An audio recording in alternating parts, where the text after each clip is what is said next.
खुलुमबाय बे समाव मोनसे गोजोनथाव रादाब लानानै फैदों।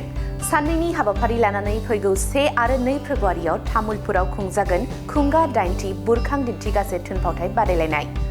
एम अख्रां बर'नि दैदेननाय मोनसे हारिमुआरि आफाद अख्रां दा स्काइआ सिगां बोसोरफोराव खुंबोनाय बादिनो देग्लायबो बर'नि थुनफावथायखौ जौगाहोनाय आरो रोंग'थि गोनां फावगिरि सोरजिनायनि थांखिजों दिन्थिगासे थुनफावथाय बादायलायनाय खुंनो थांखि लादों।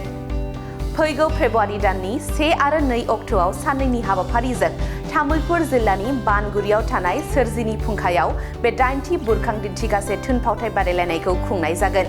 मख'नो गोनांदि बे थुनफावथाय बादायलायनायनि थाखाय बानजायगिरिया माखासे नेमखान्थि फोसावनानै होदों। बे थुनफावथाय बादायलायनायनि थाखाय थुनफावथाया दायना एबा दायनि बुथारनायनि सायाव जानांगोन। बे बादायलायनायाव साबसिन दिन्थिनो हानाय हानजानो बान्था महरै 44,444 नोगोद रांजों लोगोसे मान बिलाइ होनाय जागोन। बेबादिनो 9,999 रांनिफ्राय जागायनानै गासै मोन10 केटेगरियाव देरहासार हानजाफोरनो बान्था होनाय जागोन। बेनिखायनो जायफोर थुनफावथाय हानजाया बे बादायलायनायाव बाहागो लानो गोसो बिथांमोनहा सोलिफु जानुवारि दाननि फैगौ 18 अक्ट'नि सिगां मुं थिसननो हागोन। बे समाव अख्रां दा स्काइनि आफादगिरि एम अख्रां बर'आ 8थि बुरखां दिन्थिगासे थुनफावथाय बादायलायनायनि माखासे गोनां नेमखान्थिखौ खौरां मेलनि गेजेरजों फोरमायनानै होदों।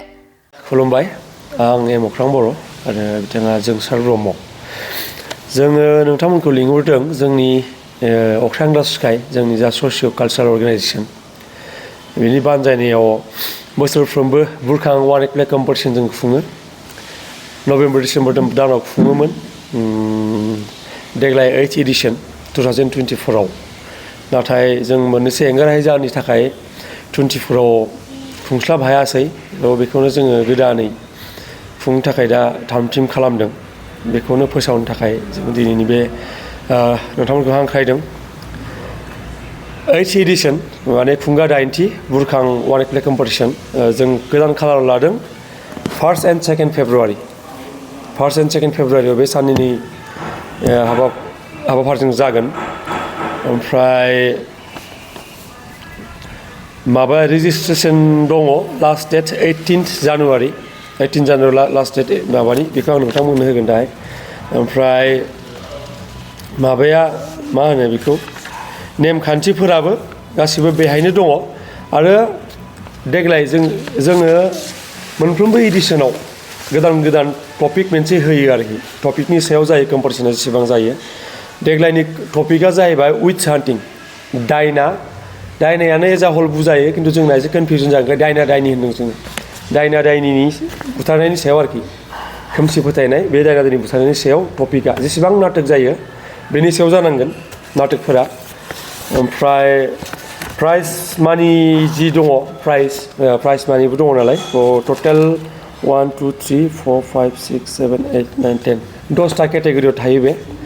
जेरै best drama, second best drama, third best drama, ओमफ्राय best actor male female, best director, best music arranger, best makeup, best art design आरो बेस्ट कस्टिउम।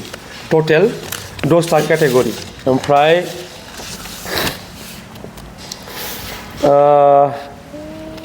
नेमखान्थिफोर दंखाजोबो बेहायनो। जेनेबा आं डेटखौ खोन्थाबाय, जोङो गोदान date फोसावदों 1st and 2nd February साननैनि हाबाफारिजों जागोन। आरो देग्लाय जों एसे आलादायै जोङो माबा खालामाखैबाबो बेहाय मेनसन खालामथ'वाखै, नाथाय जोङो देग्लाय मोननैसो काउन्सिलिं प्रग्रामबो लाफागोन।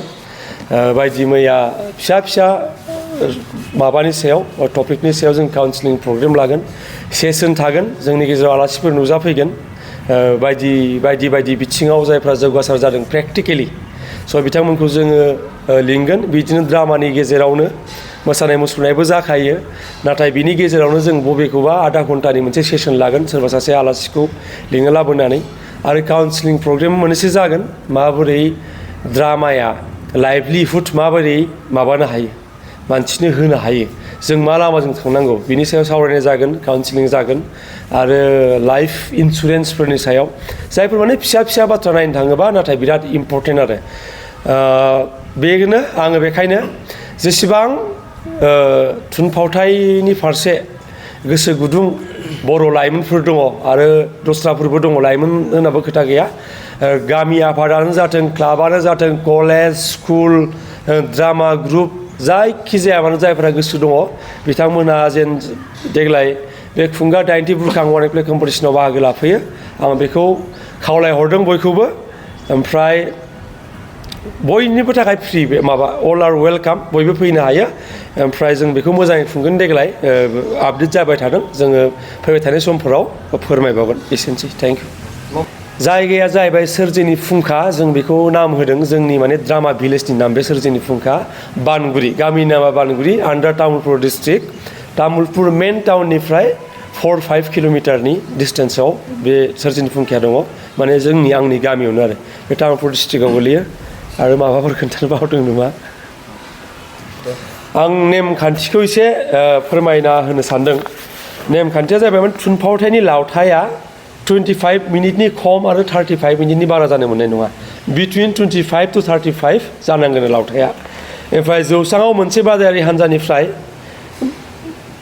साथामनि खम थानो मोननाय नङा आरो सा 7नि बारा थानो मोननाय नङा माने टटेल केरेक्टारा उइदिन 7 जानांगोन 7नि बारा जानो मोना आरो 3नि खम जानो मोना ओमफ्राय जौस्राङा बे माने वान प्लेनि मोनसे माबाखा नेमखा बे माने लांदां जानो मोना जौस्राङा जागायनायनिफ्राय जोबजासिम बे कन्टिनिउ जानांगोन आरोखि ओमफ्राय बेनो 10 मिनिटसो टाइम 15 मिनिटसो टाइम मोनगोन माबाखौ सेटिंसखौ खालामनो थाखाय मोनसे ड्रामा जोबनायनि उनाव गुबुन मोनसे ड्रामाया ओमफ्राय देग्लाय जोङो साननैनि नालाय सानसे सिगाङावनो बयबो सहैनांगोन आरो जोबनायनि अखानायै बा जोबखालि बयबो फैनो मोनगोन मानोना जों बायदि मैया जोंनाव एलं उइथ ड्रामा खन्थाइनिबो मेल जागोन जोंनि गेजेराव ओमफ्राय जोंनि गेजेराव जागोन बिदिनो काउन्सिलिं प्रग्रामफोर आलासिफोर फैगोन जायफोर जाफुंसारनाय स' बे मोनसे ओमफ्राय बेनो जानाय लोंनाय थानायखौ जोङो कमिटिनिफ्राय बेखौ जोङो बानस'गोन जोङो राहा लागोन ओमफ्राय बादायलायनायनि फिथाइखौ जोबथा सानखालि जोबथा थुनफावथाया जोबनायनि 3 घन्टानि गेजेराव जों बेखौ फोसावगोन आरो बिनि उनाव माबाखौ बान्था राननाय हाबाफारियाबो बे सेम सानावनो बेखालिनो जागोन आरोखि माने जोबथा सानखालि माने जोबथा नाटक जोबनायनि 3 घन्टासिम उनाव बे जागोन आरो ओमफ्राय बे खुंगा 90 बुरखां दिन्थिगासे थुनफावथायाव दिन्थिनो गोनां थुनफावथायफोरा आगोल दस्रा जायगायाव दिन्थिनाय जानो मोननाय नङा माने गोदान जानांगोन आरोखि बेहायनो फार्स्ट टाइम माबागोन आरोखि खुंगोन ओमफ्राय मासुला मुं थिसननायनि मासुला 999 माने 999 रुपिस ओमफ्राय महरगिरिफोरा माने ग्रुपफोरा दामग्रा देग्राखौ गावसोरनो लाबोफानांगोन दामग्रा देग्राखौ ओमफ्राय मोनसे ग्रुपआव 20 जन थांफानो हागोन आरो जेनेबा मेन नाटकआवथ' 10-12 जनसो नांखागौ आरो बिथांमोनजोंनो सोरबाफोर लोगोफोर थांफानो गोसोबा टटेल 20 जन थांफानो हागोन जों बिथांमोननि थानाय आरो जानायखौ जों राहा खालामगोन एसेनोसै पार्टिसिपेट खालामनो थाखाय नोंथांमोना रेजिस्ट्रेसन खालामगोन 18 तारिख बे माने लास्ट डेटआ 18 जानुवारिया लास्ट डेट 999 रुपिस बिथांमोननि माबाया मा होनो रेजिस्ट्रेसन फिसआ फिसखौ जों बेखायनो लायो मानोना फिस होआबा गोबाङा उनावहाय माने एसे मुंखौ थिसननानैबो चेन्ज जायो आरो आं दा प्राइज मानिखौ बुंनो सानदों एसे प्राइज मानिया जाबाय बेस्ट ड्रामानिया 44,444 rupees second best drama 33,333 rupees third best drama 22,222 rupees बाकी best actor male female best director best music arranger best makeup best art design best costume 9,999 rupees it's माने एज आ होल नङा माने मोनफ्रोमबो best एक्टरा 9,999 rupees मोनगोन बेबायदि आरोखि बे माने मोनसे प्राइजआव आरो रेजिस्ट्रेसन खालामनो थाखाय नोंथाङा कन्टेक्ट नाम्बारखौ होखादों 7399409826 खेबसे बुंबावगोन आङो 7399409826 एनि काइन्ड अफ क्वेरिनि थाखाय नैबे नाम्बाराव कन्टेक्ट खालामनो हायो